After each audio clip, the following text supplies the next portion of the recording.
Hello everybody, it's Sephiroth1204 for, one sec, I'm just trying to move the window, there we go, for the start of a new Let's Play that's not new, Trails in the Sky, there we go, Trails in the Sky, second chapter, Legend of Heroes, for muchgames.ca. This is a direct sequel, as far as I know, to Trails in the Sky, which I did last year. So I'm hoping that I'm hoping that it'll at least give us a little bit of a story recap, because it has been a little while since I finished that game. But just hearing the music again is just like, oh man. It's gonna be weird, like having that when it's showing the Falcom logo every time it shows up instead of which keeps reminding me of the Wii Sports theme or whatever it is, Wii Sports Resort or which I mentioned. But anyway, options are pretty much the same as the last thing.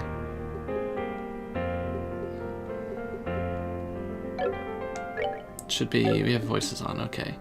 So yeah, let's just get into it. I think I did normal, oh my god, no. It's your funeral, may ideas be with you. I'm gonna do normal, because I think that's what I did last time, but regardless, I want to do the story as opposed to a challenge, if you catch my drift.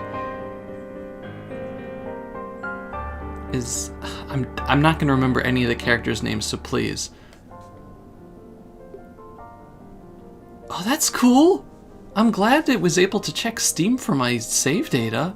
It's one of the questions I had. Is this going to be like a Golden Sun thing that I get progress that goes over? Ah, that's beautiful. Thank you so much for making that a feature. Yes. Let's see. Yeah, because that was over there when I still had Joshua in our party. Yeah, it's definitely this one. Alright.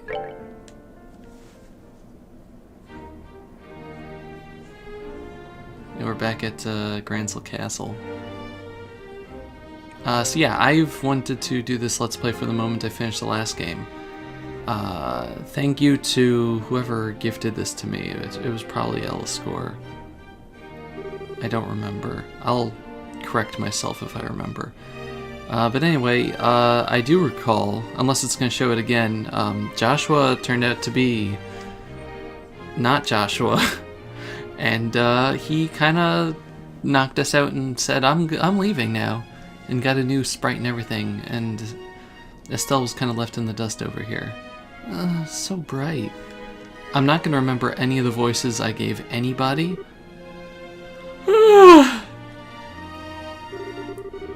Ah, that felt good. Haven't slept like that since...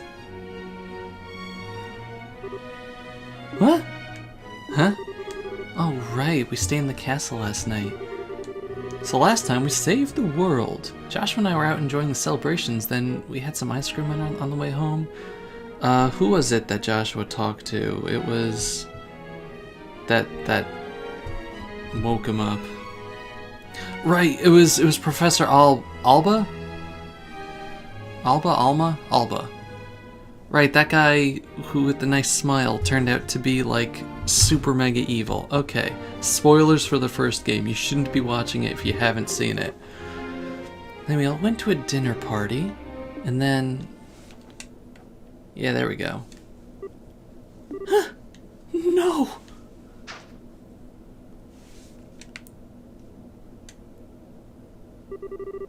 This is Joshua's room. But I was staying in the same room as Shara. Was that all a dream? Where's Joshua? What? His harmonica. Joshua! Yeah, he left his harmonica with us.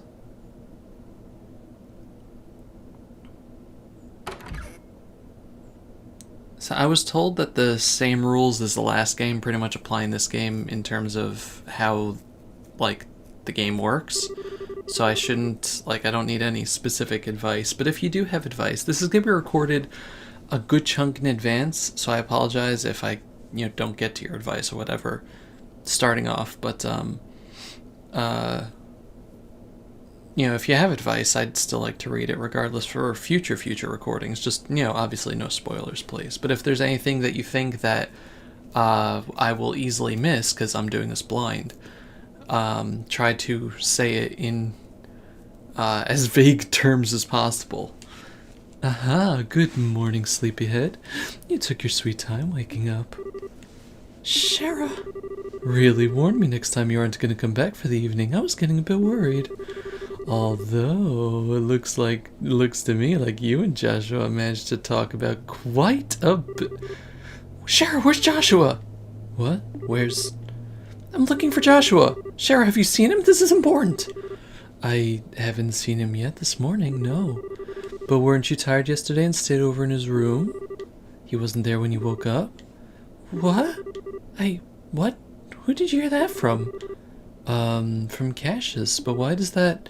From Dad? Okay, where's Dad then?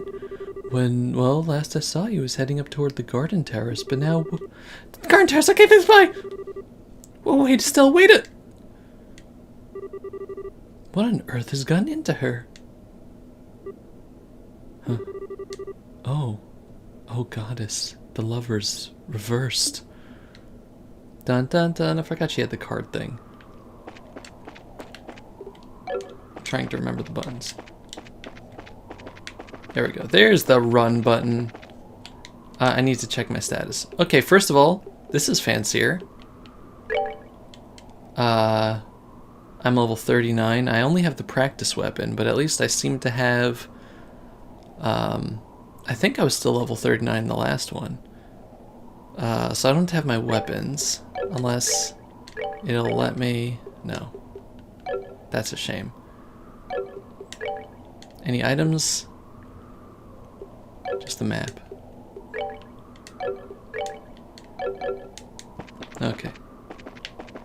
Garden terrace is over here. Nope. Up here. Huh! Hey, Dad. Remember when Cassius started existing? Estelle. He's not smiling. Dad. We have a problem! I know. Joshua is gone. What? How did you know about that? After getting back from the meeting last night, I found you sleeping in one of our beds. You left a note on the nightstand as well. Between the two, I have a fairly good idea of what must have happened. Then, what the heck are you just standing right here for? We need to find Joshua fast before... Stop, Estelle. What? If he has truly gone to ground, even I have little hope of actually finding him. His skills are almost superhuman. When we fought 5 years ago, I was nearly killed by an 11-year-old. Okay, I only asked this once before a long time ago, but who is Joshua exactly? Why did you bring him into our home? Again, major spoilers for the first game if you haven't seen it. The Society of Ouroboros. Your answer begins there, with an organization few even know exists. They're an organization that seeks to manipulate the world from the shadows, led by a leader called the Grand Master. Joshua was in their employ as an assassin when I first met him. I brought him home because it was the only chance to live free of them. His only chance to live free of them. Ouroboros. Even the Bracer Guild knows very little about them, and only top bracers even learn of their existence. Given their response to the public to the idea of Ouroboros' existence would be either panic or skepticism, we don't acknowledge them publicly. But they exist. There's no question of that, and they've had a plan in motion for years. The recent coup is just one example of their machinations. Their machinations lay undetected for years, for they are masters of deception. Wait, you mean Lieutenant Lawrence? He was... Yes, we have absolutely no doubt he was another senior agent from the Society. Of course, we doubt he was acting as a lone wolf. He must have had support to accomplish what he did. Support like Joshua, for example. Wait, what? The heck do you mean? He stated as much in his note. Over the past 5 years, Joshua's passing along guild secrets to Ouroboros. He claims that he was under the influence of some sort of mental control and didn't even realize what he was doing himself. No, he wouldn't. Ouroboros' cunning is matched only by their malevolence. Stay away from them, Estelle. They're far too dangerous. Okay, I don't quite get all of this, but I just want to make sure I'm hearing this right. You're saying we should abandon Joshua? Well... Dad, answer the question! I always knew this day would come. Even 5 years ago when I took him in, I knew he would someday reach this moment. He swore something to me that first day he actually accepted he could be part of our home. What did he... The moment he became a burden or a threat to us, the moment society contacted him or pursued him in any fashion, he would disappear from our lives, like a shadow dispelled by the sun, he once told me. What? What's that supposed to... Estelle, I understand how you feel. He was part of our family. It isn't easy to just say goodbye so suddenly. But there are some lines which a man can never bring himself to cross. Ever. So please, try to understand what You knew! Huh? You knew that Joshua might leave us someday and never said anything to me or did anything about it. You knew and you didn't... I'm sorry, Estelle. I hate you!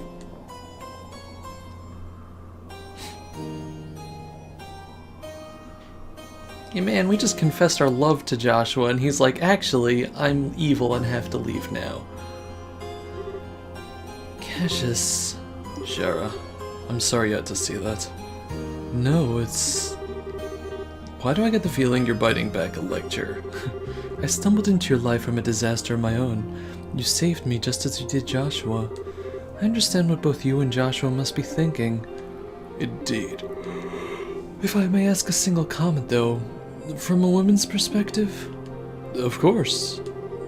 At this point, you and Joshua are essentially the two most wretchedly miserable sons of dogs I have ever had the displeasure of knowing. Oof. Large, excessive oof. Both of them broke this poor young girl's heart. No. Just no way. Joshua wouldn't run away. I see the upgrades here. You get the little fuzzy areas from the rain hitting the camera and stuff. Whoa, you okay, miss? What are you doing without an umbrella? You'll get soaked if you remain out in this mess. You should head on home. Home? Home. Yeah, you're right. I should head home. Joshua must have headed home. He probably went right back home. Huh? Thanks, Mr. Guard. I'll head home right away. What was that all about? I swear I've seen her somewhere before. Wait, isn't that the girl who helped stop the coup? Trails in the Sky's second chapter.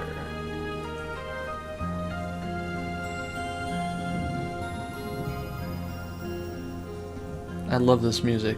I mean, the game in general just has fantastic music. I guess I should press A. My Estelle, you shine like the sun. My time with you was the happiest and the most painful I've ever known. Just as the brightest light casts the darkest shadow. If you stayed with me, you'd find out just how disgusting my true nature is. Sometimes I think it would have been better if we'd never met. Airliner Cecilia. Oh, Cecilia, you break in my heart. I heard Joshua. He wishes he'd never met me. He said that. No! Who are you? Huh? Hey, insensitive jerk. Come on now, look at this clear blue sky. Oh, this man is about to have his head handed to him. But he has a portrait, which means he's important in some way. Feel the gentle kiss of the wind on your cheek. A lovely girl like you ain't allowed to be sad on a gorgeous day like this. It's sad in Idios too, you know. Hey, wait a sec, I'm not dangerous. Well, okay, maybe I come across as... Anyway, you just caught my eye the moment you got aboard, see? You seem a little broken up over something, so I thought to myself, hey, I'll put a smile on her face with my overpowering charm. I don't quite get what you mean, but thanks, I guess. To be honest, this is what we usually call, putting the moves on. So have at it when I head down to the lower observation deck. You can get drinks down there too if you're happy to treat a new friend, what do you say? I appreciate the offer, but I'm not really in the mood. So, I'm sorry, can you just... I think I see how it is. Alright, then time to knock it off with the commands and put on the work phase, huh? After all, it's my job to guide lost lambs like you. Your job? Darn right, look at this! The previously insensitive jerk held forth a medallion with a chalice engraved in the center. Huh? Is that the seal of the Septian Church? Bingo! Insensitive jerk? Question mark? This is the Grail emblem. Let me introduce myself properly. I'm Kevin Graham. Looks and moves aside, I really am a priest of the Septian Church. Huh, wow. Wait, for real or is this another joke? Oh, why'd you have to doubt me still? I'm serious devout priest, you know? Father Kevin. I never miss the trinary prayers, and I always have my testaments right at... hand? I think I left on my seat, sorry. Yeah, that really helps your case there. You really are kind of a weirdo father.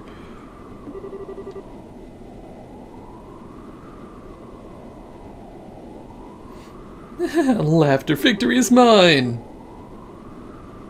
Cute girls like you deserve to smile. Anyway, if you want, I'll just give you an ear in my official priestly capacity.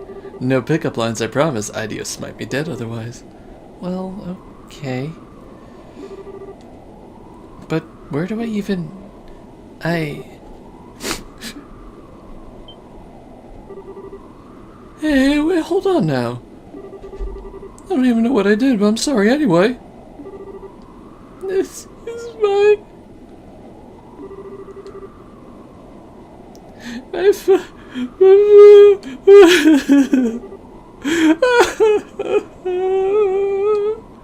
Great goddess. Stay there, child. You've been keeping this bottle up for ages, haven't you? My shoulder is yours. Come on, cry it all out. I'm here.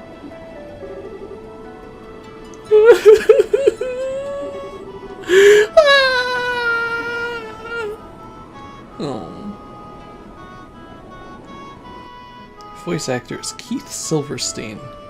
That sounds familiar. Kevin, Ray? I'm sorry, that was pathetic of me. Hey, no big, seriously, my shoulder's always got room for a girl to cry on. Being a creep, buddy. So how about it? Feel a bit better now? Yeah, a little. I'm Estelle. Estelle Bright. I'm a member of the Bracer Guild.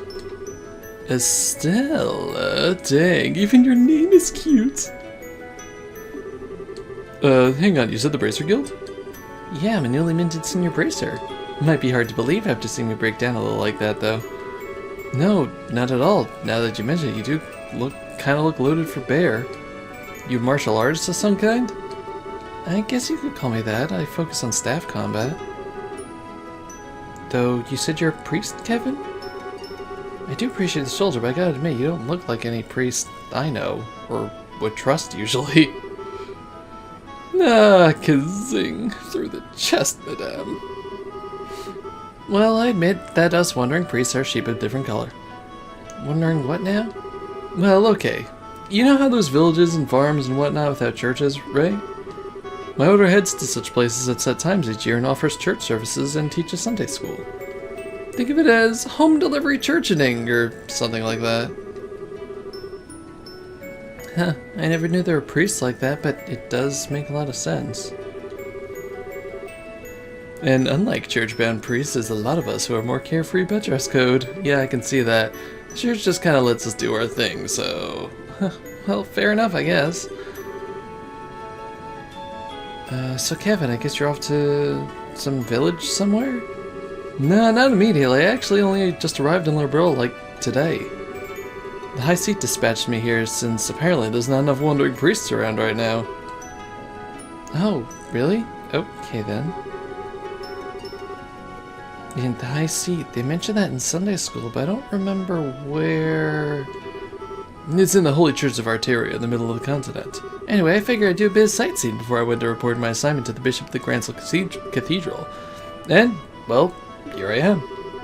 That seems a bit irresponsible of me. To me. You really are kind of a half-baked priest, aren't you? It's cool. I'll check it out the places I'm wandering to go. I'll be wandering to in advance. This guy seems like a more religious version of Oliver. Besides, I get to meet a troubled and lovely young woman. This is surely a blessing from Ideos, praise be to her name. Yeah, smooth recovery there. This guy voiced Mondo Owada in the English dub of Danganronpa, which I never watched. Alright. But really, thank you either way. Letting it all out helped to clear my head a bit, I think. Seriously, I'm being a ninny. I should just trust Joshua. He won't do anything stupid. Oh, he voices Torbjorn? Torbjorn. I know. Huh? Who? Oh, Joshua's my brother, sort of, in a sense.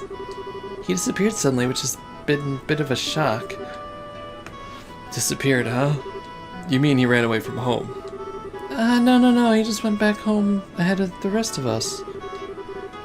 I mean, he's family. He wouldn't just run off on his own. He dubbed Shido, really? Oh, in the English dub. I see. Yeah, he was... Wait, no, was he... Is this video games? Yeah, so, okay, he was Mondo's voice actor in the English version of Danganronpa. Okay, cool. I see. I'm just trying to get a feel for how I should try to voice him based on his voice actor. Really though, what was I thinking? Worst mistake ever telling him how I felt, especially at that moment.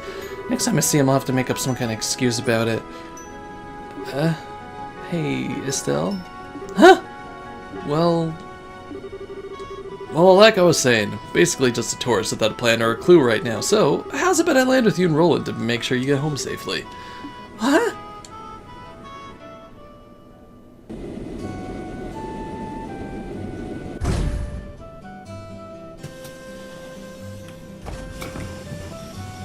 I don't have practice with Mondo's voice, so I don't know how well I can do that.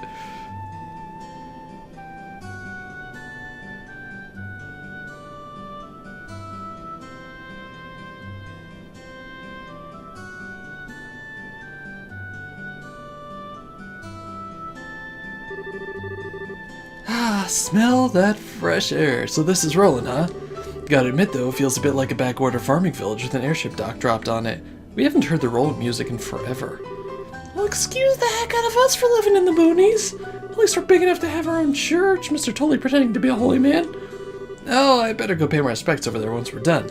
So, Estelle, which one of these fine boonie shacks is yours? Setting the boonie shack bit aside, you really don't need to escort me home, you know. It's just outside town and crying fits aside. I really am a bracer. I can take care of myself. Nah, don't worry about it. It's a duty of us real manly men to make sure the lady gets home safely. Besides, I'm looking forward to meeting this boyfriend of yours. Boyfriend isn't the term I think I'd use, maybe. But fair enough, I guess. I'll fix you some tea or something when we get there. And I get free tea of the deal. Victory again. Well, either way.